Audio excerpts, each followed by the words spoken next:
दोस्तों, इस भागा दौड़ी और परेशानी भरी दुनिया में हर आदमी रिलैक्स होना चाहता है और वह रिलैक्स होने के लिए ही कई तरीके की मेडिटेशन, योगा, मेडिसिन या फिर तरह तरह की चीजें इस्तेमाल करते रहते हैं, लेकिन फिर भी उन्हें रिलैक्स नहीं मिल पाता है। लेकिन दोस्तों, हमारे शास्त्रों में, हमारे ग्रंथों में, हमारे महान योगियों ने ऐसी बहुत सारी विधियां बताई हैं जिसे अपनाकर आप खुद को बड़े ही आसानी से रिलैक्स कर सकते हैं। और उसी क्रम में आज हम विज्ञान भैरव तंत्र में बताई गई खुद को रिलैक्स करने की दूसरी विधि को जानेंगे। इस विधि को हम बिल्कुल वैसे ही जानेंगे जैसा यह विज्ञान भैरव तंत्र पुस्तक में बताया गया है। इसमें कोई भी बदलाव हमारी तरफ से नहीं किया जाएगा, लेकिन हाँ, जहाँ कठिन शब्द आए होंगे वहाँ हम इसे आपको सरल भाषा में समझाने का प्रयास अवश्य ही करेंगे। तो चलिए हम खुद को रिलैक्स करने की इस विधि को जानते हैं। यह विधि कहता है कि जब चींटी के रेंगने की अनुभूति हो तो इंद्रियों के द्वार बंद कर दो। दोस्तों, यह बहुत ही सरल दिखता है, लेकिन यह उतना सरल है नहीं। इसे फिर से पढ़ता हूँ। जब चींटी के रेंगने की अनुभूति हो तो इंद्रियों के द्वार बंद कर दो। यह तो सिर्फ एक उदाहरण मात्र है। आप किसी भी चीज से काम चला सकते हैं। इंद्रियों के द्वार बंद कर दो जब चींटी के रेंगने की अनुभूति हो। भगवान शिव माता पार्वती को समझाना चाहते हैं कि मानो तुम्हारे पाँव में कांटा गड़ा है, दर्द हो रहा है, तुम तकलीफ में हो, या तुम्हारे पाँव पर एक चींटी रेंग रही है। तुम्हें उसका रेंगना महसूस होता है और तुम अचानक उसे हटाना चाहते हो। खुद को रिलैक्स करने के लिए इनमें से किसी भी चीज का अनुभव ले सकते हो। तुम्हें घाव है जो दुखता है, तुम्हारे सिर में दर्द है या कहीं शरीर में दर्द है, विषय के रूप में किसी से भी काम चला सकते हो। चींटी का रेंगना उदाहरण भर है। शिव कहते हैं कि जब चींटी के रेंगने की अनुभूति हो तो इंद्रियों के द्वार को बंद कर दो। जो भी अनुभव हो होने दो, इंद्रियों के सब द्वार बंद कर दो। इसका मतलब यह है कि आंख बंद कर लो और सोचो कि मैं अंधा हूं और देख नहीं सकते। अपने कान बंद कर लो और सोचो कि मैं सुन नहीं सकता। 5 इंद्रियां हैं, उन सबको बंद कर लो। लेकिन उन्हें बंद कैसे करोगे? यह आसान नहीं होता। क्षण भर के लिए श्वास लेना बंद कर दो और तुम्हारी सब इंद्रियां बंद हो जाएंगी। और जब श्वास रुकी है और इंद्रियां बंद है तो रेंगना कहाँ है, चींटी कहाँ है? अचानक तुम दूर, बहुत दूर हो जाओगे। दोस्तों, इस लाइन को समझते हैं। यहाँ यह बताया जा रहा है, जब भी आप रिलैक्स होना चाहते हैं तो सबसे जरूरी है अपनी सांसों को स्थिर करने का प्रयास करना। जब भी आप परेशानी में होते हैं, चिंता में होते हैं, गुस्से में होते हैं, तब आपकी श्वास की गति बढ़ जाती है। और यदि आप खुद को रिलैक्स करना चाहते हैं तो आप अपने सांसों पर ध्यान करते हुए इसे स्थिर करने का प्रयास करिए। इसकी रफ्तार को कम करने का प्रयास करिए। यदि आप ऐसा करने में सक्षम हो जाते हैं तो आप खुद को रिलैक्स कर लेंगे। और इसका सबसे सरल तरीका है अपनी सभी इंद्रियों को रोकने का। और अपनी इंद्रियों को रोका कैसे जा सकता है? वो है अपने सांसों पर ध्यान केंद्रित करने का। विज्ञान भैरव तंत्र में बताया गया है, मेरे एक मित्र हैं, एक बार वह सीढ़ी से गिर पड़े थे और डॉक्टरों ने कहा कि अब वे 3 महीने तक खाट से नहीं हिल सकेंगे। 3 महीने विश्राम करना होगा। और वे बहुत ही अशांत व्यक्ति थे। पड़े रहना उनके लिए कठिन था। मैं उन्हें देखने गया। उन्होंने कहा कि मेरे लिए प्रार्थना करें और मुझे आशीष दें कि मैं मर जाऊं, क्योंकि 3 महीने पड़े रहना मौत से भी बदतर है। मैं पत्थर की तरह कैसे पड़ा रह सकता हूं? और सब कहते हैं कि हिलिए भी मत।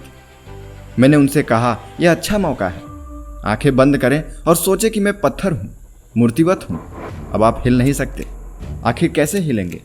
आंखें बंद करें और पत्थर की मूर्ति हो जाएं। उन्होंने पूछा कि उससे क्या होगा? मैंने कहा कि प्रयोग तो करके देखें। मैं यहाँ बैठा हूँ और कुछ किया भी नहीं जा सकता। जैसे भी हो, आपको तो यहाँ 3 महीने पड़े रहना है, इसलिए इसे प्रयोग करके तो देखिए। वैसे तो वो प्रयोग करने वाले जीव नहीं थे, लेकिन उनकी यह स्थिति ही इतनी असंभव थी कि उन्होंने कहा कि अच्छा, मैं प्रयोग कर लूंगा, शायद कुछ हो। वैसे मुझे भरोसा नहीं आता था कि सिर्फ यह सोचने से कि मैं पत्थरवत हूँ कुछ होने वाला है, लेकिन मैं प्रयोग करूंगा। और उन्होंने किया। मुझे भी भरोसा नहीं था कि कुछ होने वाला है, क्योंकि वे आदमी ही ऐसे थे। लेकिन कभी कभी जब तुम असंभव और निराश स्थिति में होते हो तो चीज़ें घटित होने लगती हैं। उन्होंने आंखें बंद कर ली। मैं सोचता था कि 2-3 मिनट में वे आंखें खोलेंगे और कहेंगे कि कुछ नहीं हुआ, लेकिन उन्होंने आंखें नहीं खोली। 30 मिनट गुजर गया और मैं देख सका कि वे पत्थर हो गए। उनके माथे पर से भी तनाव विलीन हो गया है। उनका चेहरा बदल गया है। मुझे कहीं और जाना था, लेकिन वे आंखें बंद किए पड़े थे और वे इतने शांत थे मानो वो मर से गए हों। उनकी श्वास शांत हो चली थी, लेकिन क्योंकि मुझे जाना था इसलिए मैंने उनसे कहा कि अब आंखें खोलिए और बताइए कि क्या हुआ आपके साथ। उन्होंने जब आंखें खोली तब एक दूसरे ही आदमी थे। उन्होंने कहा, यह तो चमत्कार है, आपने मेरे साथ क्या किया? मैंने तो कुछ भी नहीं किया। उन्होंने फिर कहा कि आपने जरूर कुछ किया, क्योंकि यह तो चमत्कार है। जब मैं सोचना शुरू किया कि मैं पत्थर जैसा हूँ तो अचानक यह भाव आया कि यदि मैं अपने हाथ हिलाना भी चाहता हूँ तो उन्हें हिलाना असंभव है। मैंने कई बार अपनी आंखें खोलनी चाहिए, लेकिन वे पत्थर जैसी ही हो गई थी और नहीं खुल पा रही थी। और उन्होंने कहा कि मैं चिंतित भी होने लगा था कि आप क्या कहेंगे, इतनी देर होती जा रही है, लेकिन मैं असमर्थ था बोलने में भी। मैं 30 मिनट तक हिल नहीं सका, और जब सब गति बंद हो गई और सांस विलीन हो गया और मैं अकेला रह गया, अपने आप में गहरे चला गया और उसके साथ दर्द भी चला गया। उन्हें भारी दर्द था। रात को ट्रैंक्विलाइजर के बिना उन्हें नींद नहीं आती थी और वैसा ही दर्द चला गया। मैंने उनसे पूछा कि जब दर्द विलीन हो गया तो उन्हें कैसा अनुभव हो रहा था। उन्होंने कहा कि पहले तो लगा कि दर्द है, पर कहीं दूर पर है, किसी और को हो रहा है, और धीरे धीरे वह दूर हो गया और दूर हो गया, और फिर एकदम से पता नहीं कहाँ चला गया। कोई 10 मिनट तक दर्द नहीं था। पत्थर के शरीर को दर्द कैसे हो सकता है? दोस्तों, यह विधि कहती है कि इंद्रियों के द्वार को बंद कर दो, पत्थर की तरह हो जाओ। जब तुम सच में संसार के लिए बंद हो जाते हो तो तुम अपने शरीर के प्रति भी बंद हो जाते हो, क्योंकि तुम्हारा शरीर तुम्हारा हिस्सा न होकर सांस का हिस्सा है। जब तुम संसार के प्रति बिल्कुल बंद हो जाते हो तो अपने शरीर के प्रति भी बंद हो गए। और तब शिव कहते हैं कि तब यह घटना घटित होती है। इसलिए शरीर के साथ इसका प्रयोग करो, किसी भी चीज से काम चल जाएगा। रेंगती चींटी जरूरी नहीं है, नहीं तो तुम सोचोगे कि जब चींटी रेंगेगी तो ध्यान करेंगे, पर ऐसी सहायता करने वाली चींटी आसानी से नहीं मिलती। इसलिए किसी से भी काम चल जाएगा। तुम अपने बिस्तर पर पड़े हो और ठंडी चादर महसूस हो रही है, उसी क्षण मृत हो जाओ। अचानक चादर दूर होने लगेगी, विलीन हो जाएगी, तुम बंद हो, मृत हो, पत्थर जैसे हो जिसमें कोई गंध नहीं है।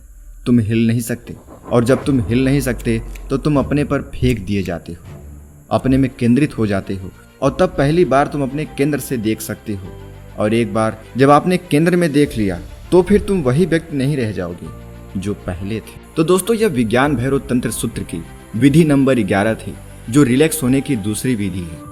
दोस्तों, इस विधि को हम थोड़ा और आसानी से समझते हैं। इस विधि को करने के लिए आप सबसे पहले अपने शरीर के किसी भी एक बिंदु पर ध्यान केंद्रित करिए। जैसे अगर आपके पैर में दर्द हो रहा है, आपके सर में दर्द हो रहा है, आप चिंता में हैं, परेशानी में हैं, जब भी आप ऐसा कुछ महसूस कर रहे हों तब आप इस विधि का इस्तेमाल करिए। इस विधि को करने के लिए आप अपने शरीर के किसी भी एक पार्ट पर, किसी भी एक जगह पर अपनी ध्यान को केंद्रित करना शुरू करिए।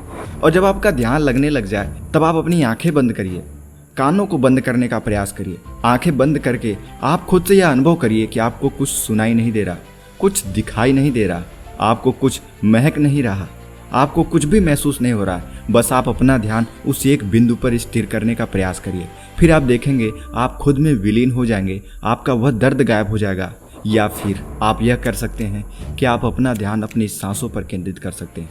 ऐसा करने पर भी आप खुद में केंद्रित हो जाते हैं और आपका वह दर्द दूर हो जाता है, आप रिलैक्स महसूस करने लगते हैं। दोस्तों, विज्ञान भैरव तंत्र की यह विधि आपको कैसी लगी? अगर आप विज्ञान भैरव तंत्र की और भी सारी विधियां मुझसे सुनना चाहते हैं तो हमें कमेंट करके बताएं। इस वीडियो को लाइक करें और अपने दोस्तों के साथ इसे शेयर जरूर करें। इस विधि को अपनी लाइफ में एक बार प्रयोग करके जरूर देखिएगा। जो भी अनुभव हो उसे कमेंट में लिखिए। अगर आप यह वीडियो पहली बार देख रहे हैं तो हमारे चैनल को अभी सब्सक्राइब करिए। तब तक मिलते हैं अगली वीडियो में। धन्यवाद।